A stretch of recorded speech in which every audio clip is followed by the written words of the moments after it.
Go. I think I actually remember the day today. 136 is my best guess. But I do know that it's a chest day. All the gyms around me are kind of like screwed up.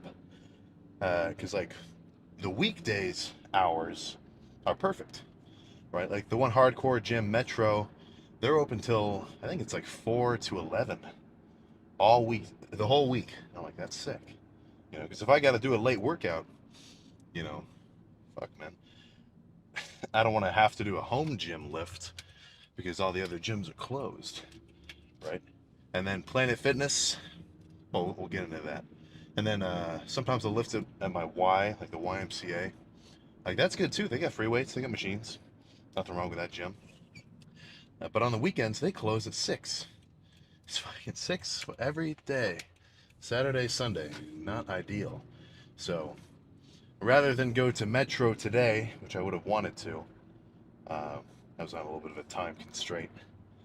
Headed to Planet Fitness for chest, which still going to get a good lift, but I would have preferred to go to a gym with a couple of, different machines and equipment, right?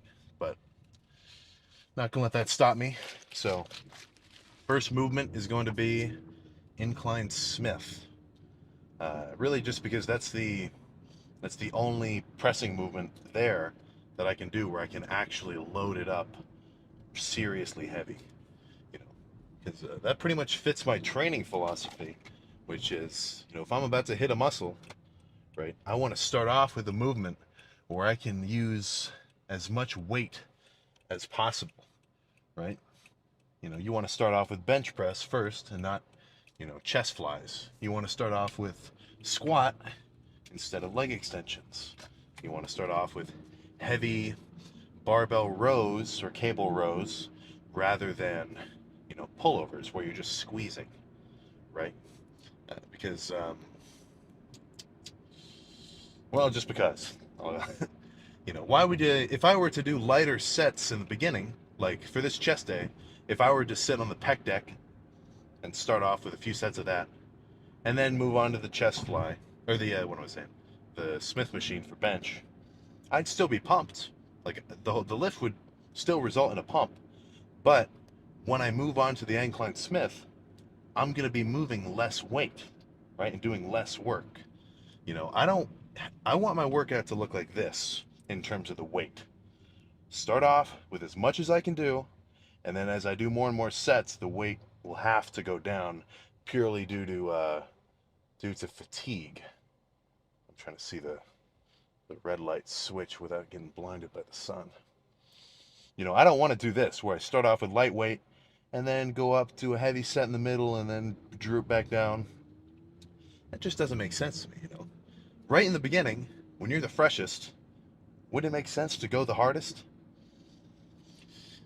There's all sorts of ways to lift, like rep schemes and sets and exercise selections, and it's all going to probably work if you go hard, but that's just sort of the style that I've been, really into as of late.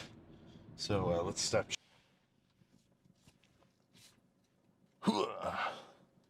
Forearm flex. So anecdote now that I just did that.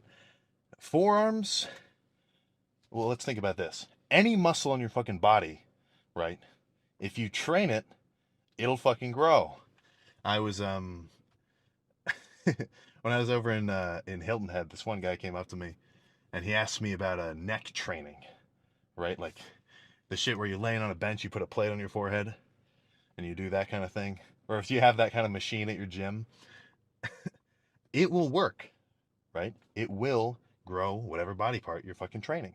As long as you do some heavy weight and get a pump. So I used to do forearms every arm day, right? My sort of method was I would do triceps like normal. Like I'd finish the whole tricep workout first. And then I would do a set of curls for biceps, or whatever variety, just for the whole workout. And in between every set of curls, I would do a set of, let's see, how can I even describe it? Like, fuck, you can't even, whatever. I would do a set of bicep curls. Like imagine my forearm, The back of it is sitting on the bottom of the bench, or the top of the bench. And I would just sit here like this, doing forearm curls with a dumbbell, with my hand hanging off the bench. You know, maybe 10, 15 reps, 30, 40 pounds, whatever you can handle. Just get a forearm pump. And then, obviously, you've got, you know, these things back here too. So what I would do for that is the same thing. I'd grab a lighter dumbbell and I'd flip my hand over. And just like right now, if I were to do it, I'd only use the 20s. And I'd just do reverse forearm curls like that. So if you want bigger forearms, train them directly. Like at the end of your arm day, that day just makes the most sense to me because you're already working your forearms just a little bit by doing arms. You know, just throw in some fucking forearm curls. There's a variety.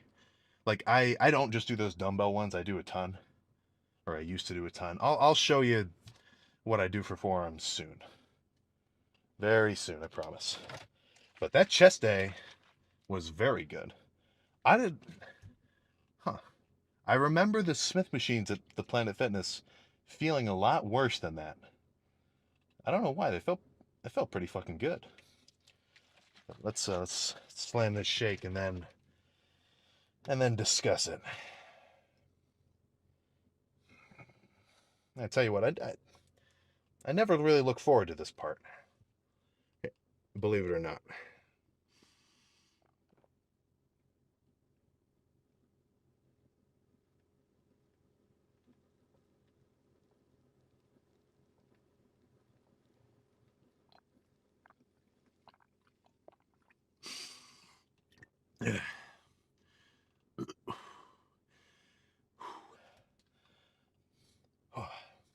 Okay. Let's take a second, let that settle. Oh man. So yeah. Chest to chest. Yeah, so going heavy on that inclined Smith to start felt good as fuck. Yeah. I was thinking about 4 plates. I was really thinking about it. You know, it's always fun to put a 4-plate bench of any variety in the thumbnail of a chest day. But not gonna let that. You got 2 wolves inside your body. You got the wolf that says, all right, to do what's good and effective, do what's gonna help you. And the other one's like, throw 4 plates on the bar. All right, so the good one won this time. Chest, if you watch the chest day video, you know I was saying my right one is feeling a little funky from a previous injury, but 365 felt good today. Well, 3 plates and a 25 on the Smith machine, whatever that translates to in real weight, that is a mystery. But that felt good. If I were to have gone heavier, maybe it would have felt all right as well. But definitely chose the correct weights today. So yeah, I mean, that one set heavy, really good primer, right? And then those next 4 sets, plus that assisted set was a little funky. It gets kind of weird when you have 2 spotters at once. But that felt really good too. I love getting some assisted reps like that. But the fact that you have to have another person helping you just makes it a little complicated. So I don't always do it. And then pec deck, you know, really good squeeze. Same with those cables. Same with the cable flies. You know, like I say every fucking video, there's no need to really overcomplicate this kind of stuff. You know, I could have told, well, it may not have been, someone that's never been to the gym may not have been able to like pick those specific exercises. But if you've been working out for a few months, you know what the incline bench feels like. You know what the pec deck feels like and the cables, right? So you've only got, well, what I pretty much believe at this point is you've got about 8 to 12 sets, you know, 10-ish sets per body part where you should go hard as F, right? So that's pretty much what I did today. Hard on all those sets of incline bench, hard on the cable flies, hard on the pec deck. And by the time you've done that many hard sets, I say 8 to 12, but I mean, the range probably varies even more than that. Um, that's a whole topic of conversation, higher volume and lower volume training. It's as long as you feel like you did a good workout, you're probably all right. But yeah, around 10 sets, hard, you should pretty much be fully pumped. And doing any more than that probably won't get you any extra benefit. And I mean, if you do way more than that, like I've talked to guys where I show up and I'm like, how long you been here, dude? Oh, I've been doing legs for about 3 hours. What? Right? If you're sitting there like forever doing a crazy amount of volume, then you're probably not going to make sweet progress. You're still doing exercise, you're still working out, but the basic idea is you want to do as much as you have to do to grow and make progress, and then cut it off and be done. So, proud of that chest day. Gonna go eat some food, get ready for bed, and then tomorrow we'll be back day, and I'll probably do a very similar style of workout. As in, I'll start off with something heavy, perhaps cable rows seated, maybe some barbell rows. Those are pretty much my go-to heavy movements for back. And then, some pull downs, some pullovers, maybe some single arm stuff. It's, I don't know, just kind of go by feel once I get in there, right? I don't have my workouts planned. Oh, that's a cute dog.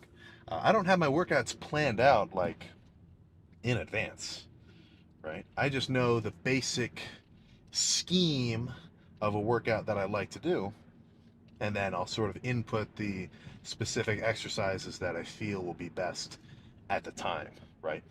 Like sometimes, let's say for whatever reason my shoulder's jacked up or something. Is this guy gonna pass me or what? Maybe that incline Smith machine would feel like total dog shit, right? And even though it felt great today, maybe I'm not going to want to do it next chest day and I'll have to substitute something else, right? If you have all your workouts just written out already and, you don't allow yourself to be able to make sort of on the fly changes based on how you feel, then odds are you're going to be in the gym and you're going to think to yourself, oh man, this feels like shit. Ah, jeez. And you're not going to have any fun. You're not going to be hyped up at all. And you're not going to want to keep working out. Right? Like, I've said this before, kind of a while ago. I haven't really got into it as of late. But if you don't enjoy what you're doing in the gym, then how long do you think you're going to be able to stick with this shit? Like, if I had, let's say I bought a coach, or I paid for a coach, and he gave me a workout plan, and for whatever reason, I hated it. I hated the exercise choices he was making. I hated the rep schemes. I hated the workout split. Guess what? I'm probably either going to do one of two things. Ditch that particular coach and then, get a new split. That'd be the best move.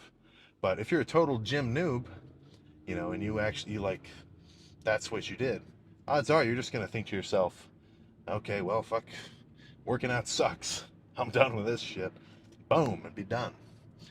This, a lot of the times it's pretty much just effort based, right? Like, once you've sort of developed a basic understanding of the gym and working out and diet and, recovery and shit like that, exercises, once you kind of get that baseline level of information, it's just about how hard you go, right? But if you don't have that initial sort of, level of experience, which usually people get from like going to the gym with one of their friends that already has been lifting for a while, or watching some YouTube tutorials on how to do it, then they're just gonna have no idea where to start. So for me, I've been bringing this up every so often. When I started working out, I was looking up all sorts of shit. I was watching Athlete X all the time, getting, trying to understand, well, maybe not understand, but like just see examples of different exercises, right? Like just watching people working out, like on videos, whatever, that gives you a ton of fucking information, right? Because you're like, okay, so that's how you do it. All right, that makes sense. And then if they say commentary as well, like, all right, so here's how you're gonna want to do this curl. You know, just give it a good twist. Like that kind of shit is fucking priceless to the beginner.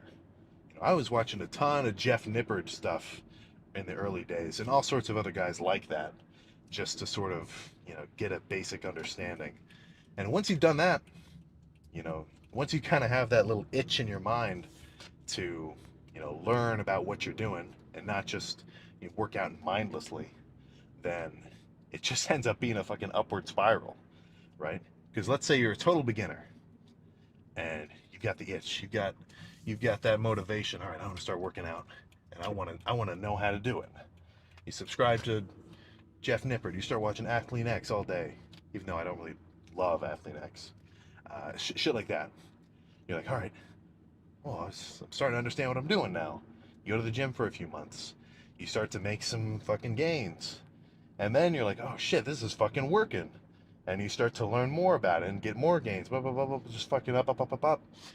Next thing you know it, you're fucking 250 pounds sitting in your Camry talking to yourself on your phone. You get what I'm saying? So, uh, that is it for me.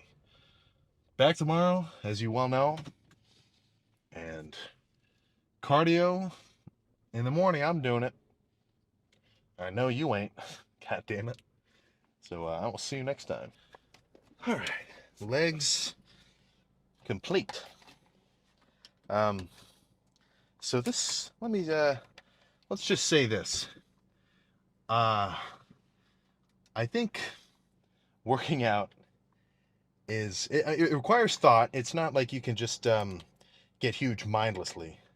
But I think people they love to overcomplicate it. They love it. I've done bicep workouts, which I loved, where all it was 11 sets of dumbbell curls, just standing, and that was it, right? But I feel like if you paid a coach, whatever I don't know what that kind of rate is. I've never had a coach. But if they told you to go into the gym one day and your whole bicep workout was just alternating dumbbell curls, you would probably be like, what the fuck did I just pay you for? So to an extent, I think it's very overcomplicated, right? It's not like there's a specific exercise.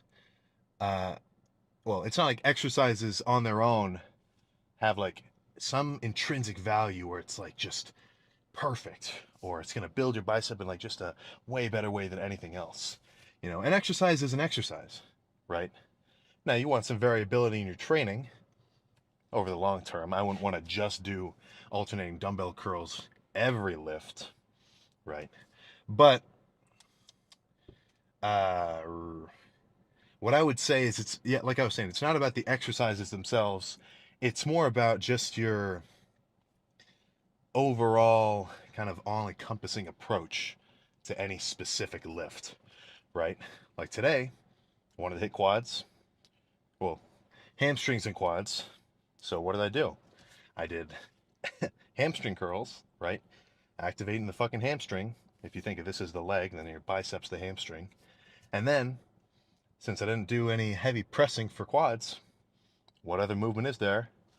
Leg extensions, right? Your quad is the equivalent of the tricep of your arm, which is all it's doing is taking it from here to here. And the leg extension is perfect for that. Like I got a freaky pump just from sitting on the leg extension, So pretty much as long as you're hitting a specific muscle reasonably effectively, right? Like those sets were, like I was putting in effort. They were hard. You do 8 to 12 sets, you're going to be pumped. And as long as you go hard, you're going to make progress. So, I don't mind doing a day of just leg extensions like that. Or, well, obviously every hamstring workout for me is just hamstring curls. you know. And I don't know, man. Leg extensions. What do I say? Hamstrings. Leg extensions have proven to maintain my size and strength, right? Like when I every time I diet, 2 to 3 months at a time, all I do is leg extensions pretty much for quads. I'll do some other variations as well, but like I was saying on the way here, I just cut out squats totally. And right when I start bulking again, I can jump straight back to those 5 plates. So, and I love leg extensions. Final statement, I love leg extensions. So let's drink this dextrose slash protein shake. It's not just dextrose, fools. Dextrose and 2 scoops of vanilla. Oh my god. Okay, whatever.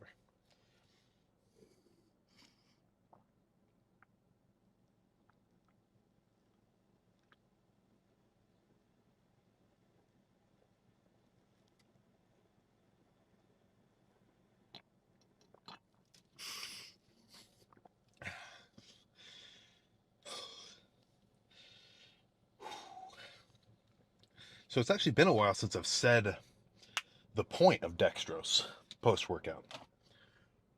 Huh. After you've done a lift, right? Clearly, your body has burnt energy, right? Somebody was waving at me. Perhaps a viewer, I think, but whatever. So, that's funny. Um, yeah, so your body just burnt a pretty considerable amount of energy, right? And in a bulking context, right? Your muscles should be full of carbs. What's the glycogen? That's what's being burnt up. So in all your muscle cells, and especially the ones that you just trained, right? Those little carb stores have been depleted, right? So post workout, what do you want to eat? You want some fucking carbs, right? Now, you don't want them, delivered slowly, right? When you fill up your gas tank in your car, you don't want to just let it sit there and trickle in slowly, right? You want to fill up the tank as quick as possible. So any kind of carb will be beneficial, right? Post workout, if you can get some rice, uh, like potatoes, whatever, any carb, it's going to be good for you. But the best case scenario is the simplest kind of carb that you can get your hands on, which is going to be, a dextrose, or I hear people talk about maltodextrin. I'm pretty sure that's a slower digesting carb. I haven't really looked into it. But the dextrose is super simple, right?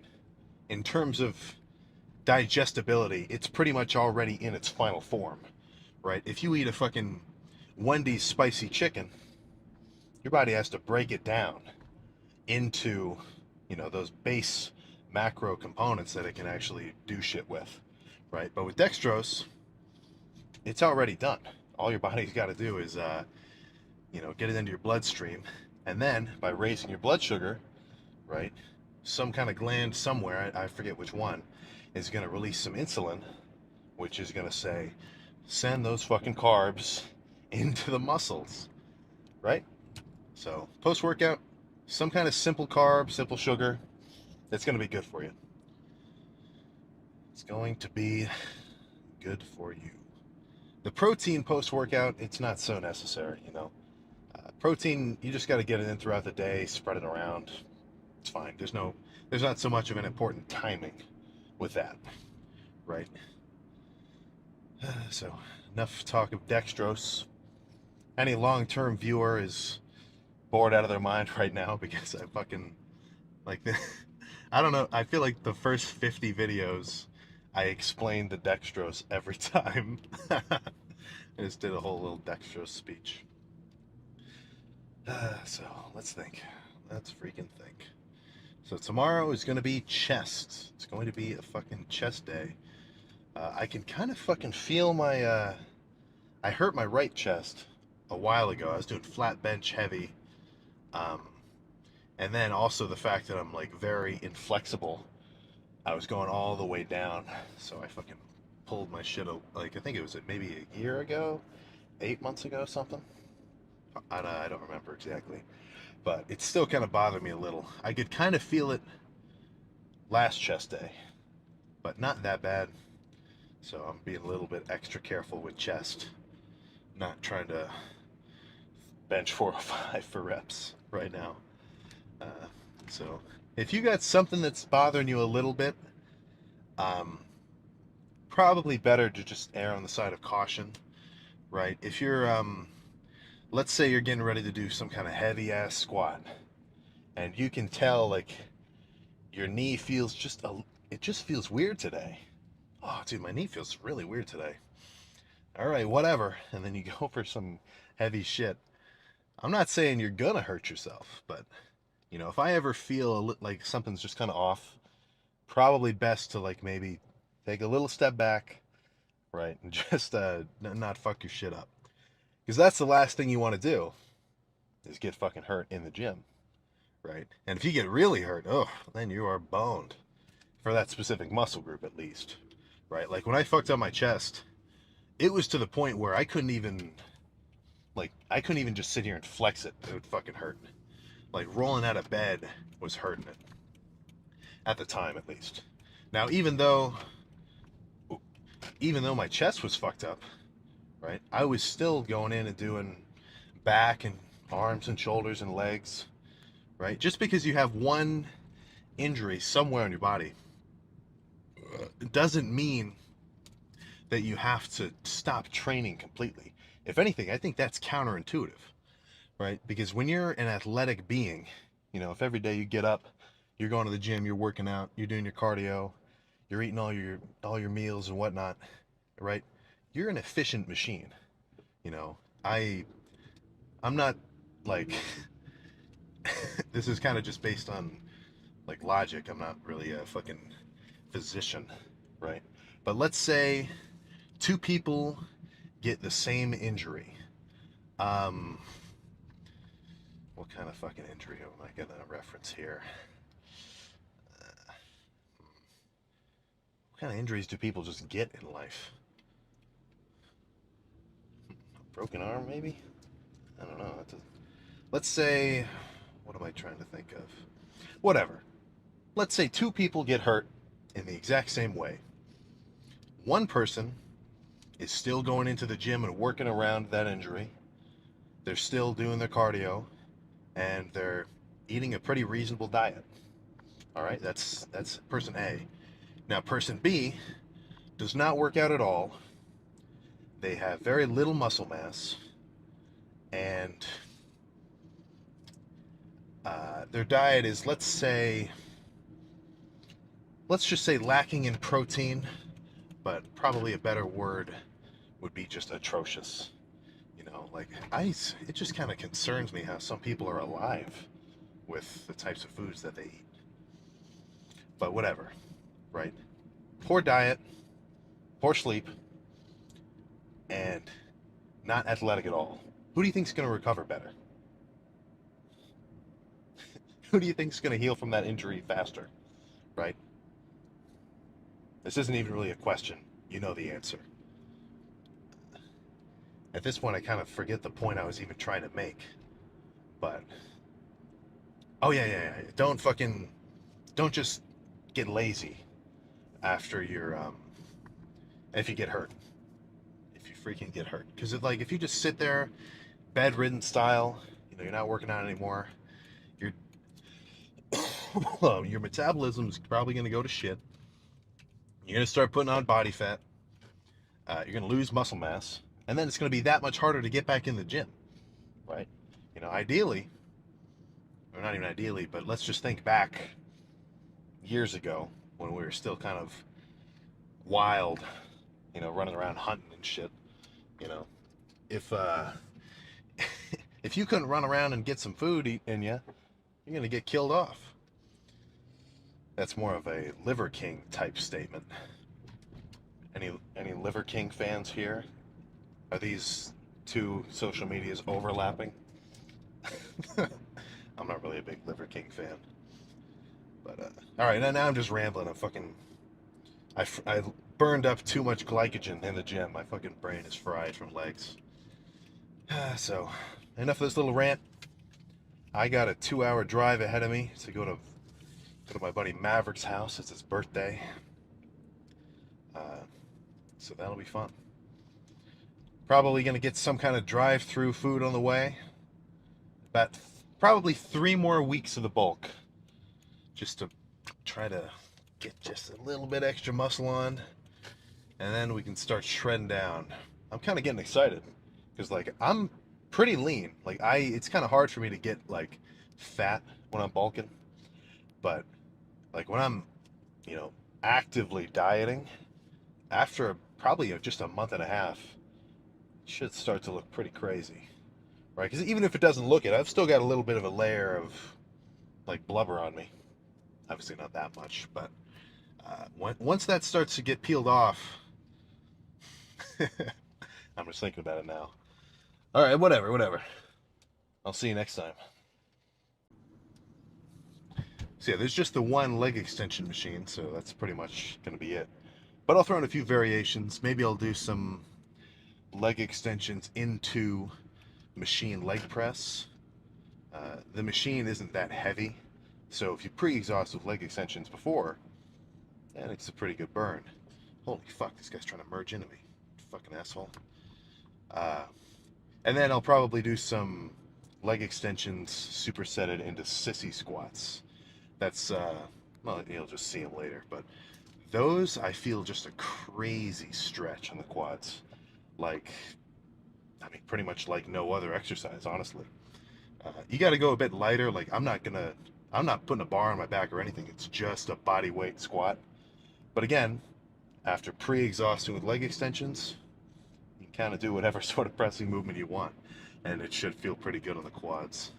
So, enough chit chat. Let's just go get these legs. There we go.